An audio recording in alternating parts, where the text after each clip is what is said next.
संसार में जो हम व्यर्थ की चर्चाएं करते हैं उस पर भी काबू आ जाए। दृष्टि पवित्र, लालच का प्रभाव कम हो गया और गुस्सा शांत होने लगा, मोह से ऊपर उठने लगे। ईर्ष्या द्वेष किसी से नहीं है, न कहीं भय, न किसी की चिंता। मेरा मालिक मेरी चिंता करता है, मेरा प्यारा मेरा ध्यान रखता है। कर्म करना है, मुझे संभालना है उसे जिसके हाथ में सारी डोर है। जब आप समर्पित और शरणागत हो जाते हैं, जिह्वा पर नाम बसने लगता है। हर दिन शांति में है, हर दिन निश्चिंतता में है, हर दिन संतुलन है, हर दिन संतुष्टि भी है और हर दिन धन्यवाद करते हुए दिन बीतने लगते हैं, तो समझना आप पर कृपा होने लग गई है, मेहर हो रही है। इसलिए जो ये कहा गया है, बिन दामिनी उजियार, बिन घन पड़े फुआर, मगन भया मनवा तहां, दया निहार निहार। सैजोबाई और दयाबाई दो भक्त महिलाएं हुई हैं। बहुत बड़ी साधिका थी। अपने सद्गुरु चरणदास से मंत्र और दीक्षा विधि प्राप्त करके मंत्र सिद्धि की तरफ लग गए। अद्भुत प्रभाव आया जीवन में। अपने अंतर में ही बरसते हुए अमृत पर ध्यान जाने लगा। हर सुबह जागकर परमात्मा से मिलने की चेष्टा करते। बाह्य पूजा कर्म से आगे की यात्रा शुरू हो गई। ध्यान रखना कि पहले हम पूजा पाठ अपने देव मंदिर में करते करते बाह्य रूप से फिर मूर्तिमान स्वरूप से अमूर्त की ओर यात्रा करने लगते हैं।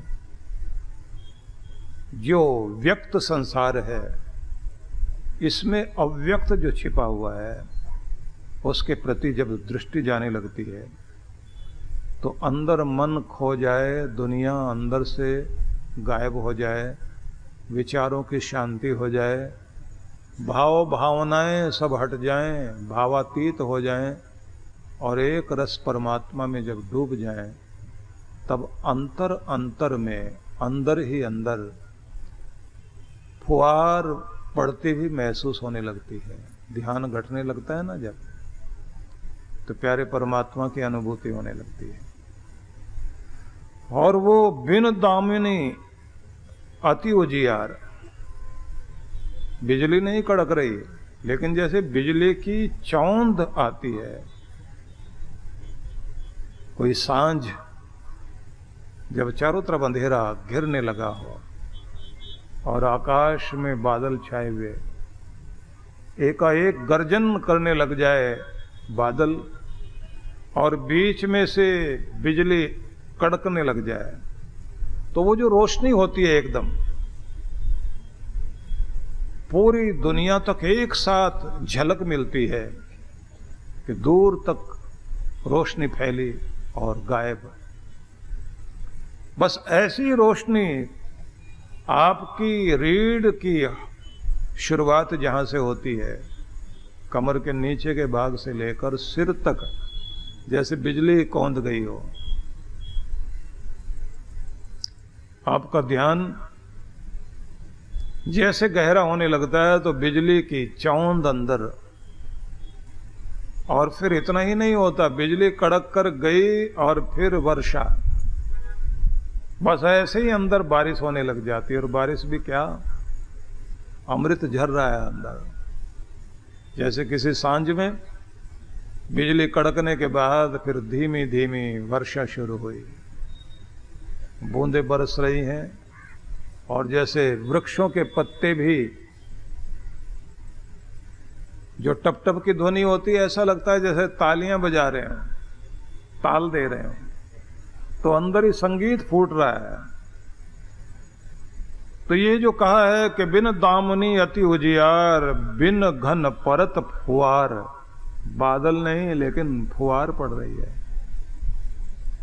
जो पतली पतली बारिश हो रही होती है ना, वो लगातार चल रही होती है। जो तेज बारिश होती है ना, तो एक बार तेजी से बरसेगा और फिर जो है हट जाएगा। लेकिन जिसमें लगातार बारिश चल रही हो, तो एक ही रफ्तार से पानी गिर रहा हो, ऐसे ही एक ही रफ्तार से आपके अंदर वो वर्षा हो रही होती है। ये ध्यान में घटता है व्यक्ति के। लेकिन ये याद रख लीजिए, ये तब होता है कि जब गुरु की कृपा हो जाए, मंत्र सिद्ध होने लग जाए, आसन सिद्ध होने लग जाए, जब आप विचलित मन वाले ना हो। जैसे दिए की लौ फड़फड़ाती रहती है ना, ऐसे हमारा मन भी फड़फड़ाता रहता है। लेकिन जिस तरह से आप निर्वात स्थान पर बैठ जाएं, जहां हवा नहीं है, ऐसे स्थान पर दिए को रख दें तो वो दिया हिलता नहीं, उसकी बत्ती खड़ी भी ऊपर की तरफ दिखाई देती है। बस ऐसे ही जहां दुनिया का प्रभाव नहीं, शोर नहीं, पूर्ण शांति है, ऐसी जगह अपने मन के दिए को इस तरह स्थिर कर दें कि उसकी लौ ऊपर की तरफ जाए। ऊपर मतलब परमात्मा की तरफ जाए, तो अंदर रोशनी फैलने लग जाती है। इसी को कहा है, मगन भया मनवा तहां दया निहार निहार। मन खो गया, हृदय खो गया, ऐसे दृश्य हो जाते हैं। लेकिन ध्यान में, भक्ति में शुरुआत करो पहले नाम जपने के, हाथ में सिमरनी रखा करो, ऐसे पहन के रखिए, और मौका मिले श्री राम श्री राम श्री राम श्री राम, हरि ओम हरि ओम हरि ओम, ओम नमः शिवाय, ओम नमः शिवाय, ओम नमः शिवाय। पहले वाली उंगली का प्रयोग नहीं करना, आखिरी वाली भी प्रयोग नहीं करना। ये बीच वाली दो, अनामिका मध्यमिका, दोनों के बीच में अंगूठे से चलाते चले जाओ। ओम नमो भगवते वासुदेवाय, ओम नमो भगवते वासुदेवाय, ओम नमो भगवते वासुदेवाय। भगवान श्री कृष्ण समझाते हैं, गीता में जब आप पढ़ते हैं ना, तो वहां बहुत सुंदर ढंग से उन्होंने समझाया, अंत काले च मामेव स्मरण मुक्त्वा कलेवरम, यह प्रयाति स मद भावम याति नास्ति अत्र संशय। अंत काल में जो स्मरण करते हुए, मेरा मतलब प्रभु का, और शब्द बड़ा प्यारा है ये, लेकिन डर भी लगता है। डर इसलिए क्योंकि यहाँ लिखा मुक्त्वा कलेवरम, देह को छोड़ दे कोई, तो सिमरन करते करते मरण जिसका सुधर जाए, ये सिमरन ही है, ये स्मरण ही है जो मरण को सुधार देता है। कहते हैं जीवन को तो सुधारता ही है, मरण को भी सुधार देता है।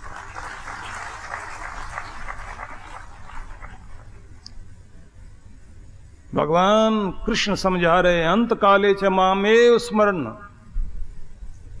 मुझे ही स्मरण करते हुए अंत काल में भी, मुक्त्वा कलेवरम, शरीर का परित्याग कर दे, यह प्रयाति स मद भावम याति, ऐसे जो जाता है मद भावम याति, वो मुझे ही उस भाव के साथ प्राप्त हो जाता है। यहाँ ध्यान रखना, नाम जपते हुए और भावना बनाते हुए जो शरीर छोड़े तब गति होगी।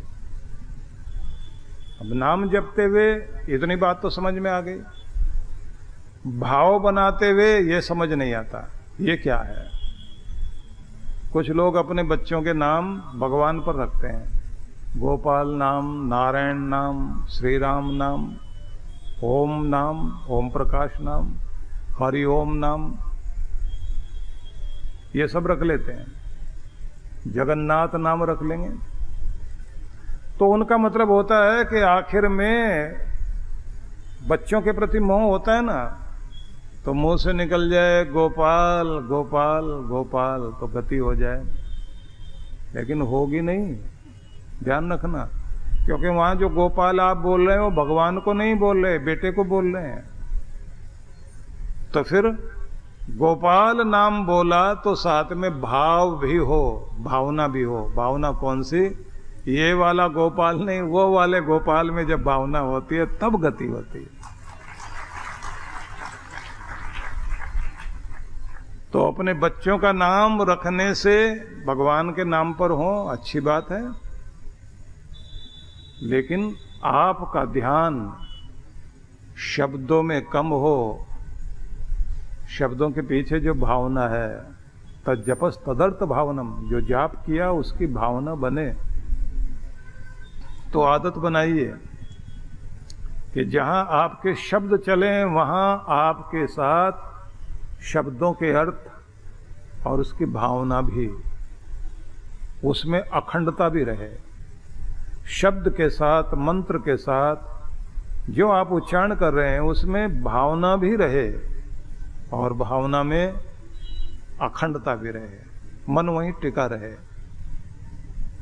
मन वहां टिक जाए, इसकी प्रैक्टिस करनी होती है।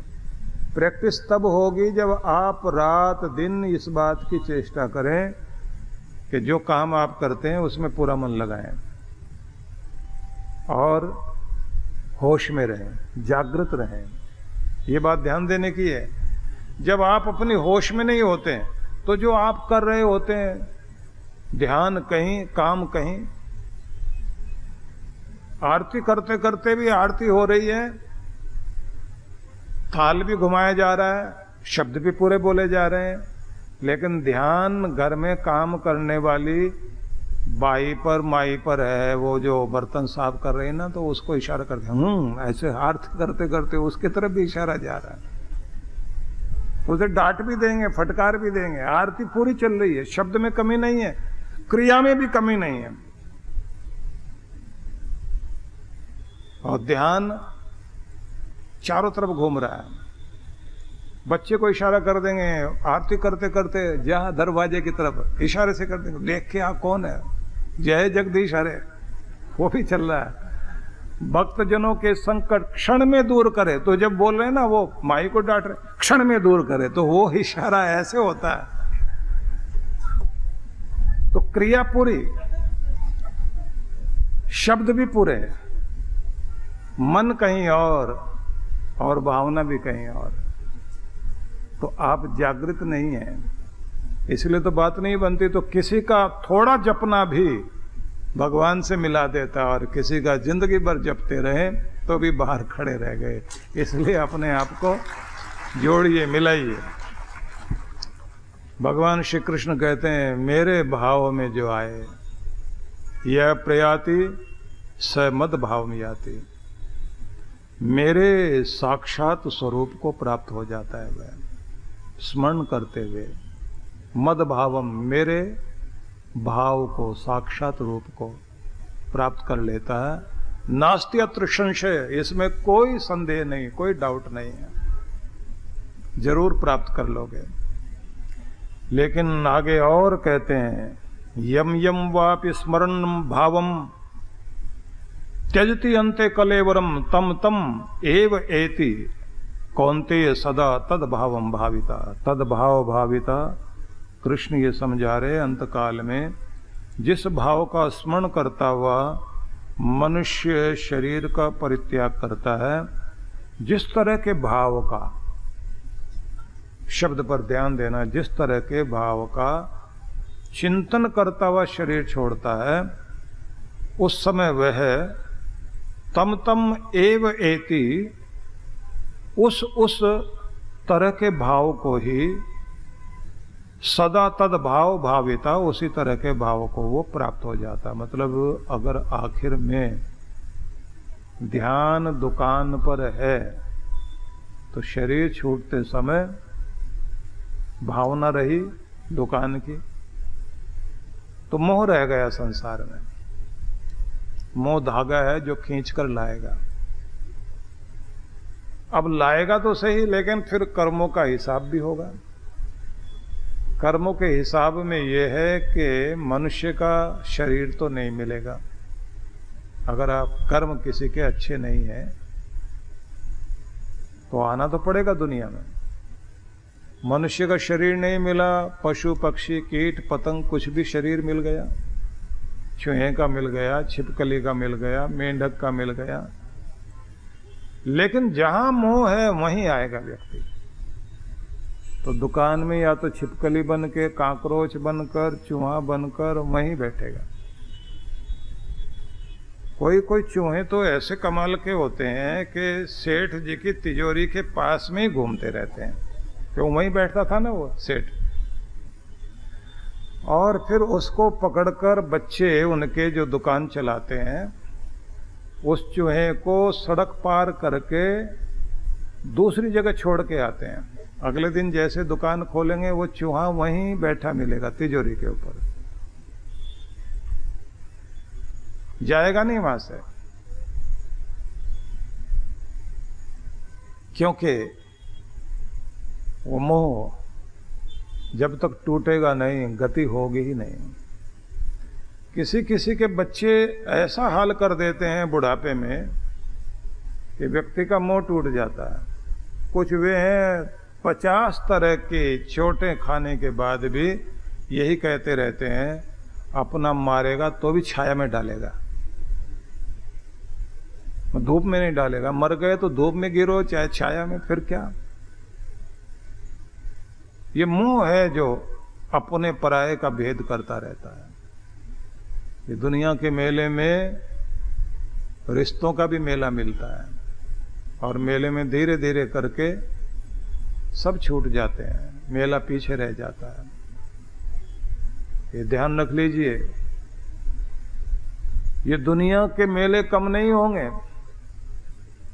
हम रहें न रहें, अगर हम सोचते हैं ना कि हमारे से ही दुनिया चल रही है, ऐसा नहीं है। हमारे से पहले भी चलती थी, हमारे बाद भी चलेगी, और इस दुनिया की रंगीनियां खत्म नहीं होगी, इस दुनिया के मेले खत्म नहीं होंगे, इसके राग रंग चलते रहेंगे, इस दुनिया में ऐसी रोशनियां चलती रहेंगी। हम रहें न रहें कोई फर्क नहीं पड़ने वाला। हम ये सोचते हैं हमारे जाते प्रलय हो जाएगी, हम हैं तो हम ही चला रहे हैं, हम कुछ नहीं कर रहे हैं भाई।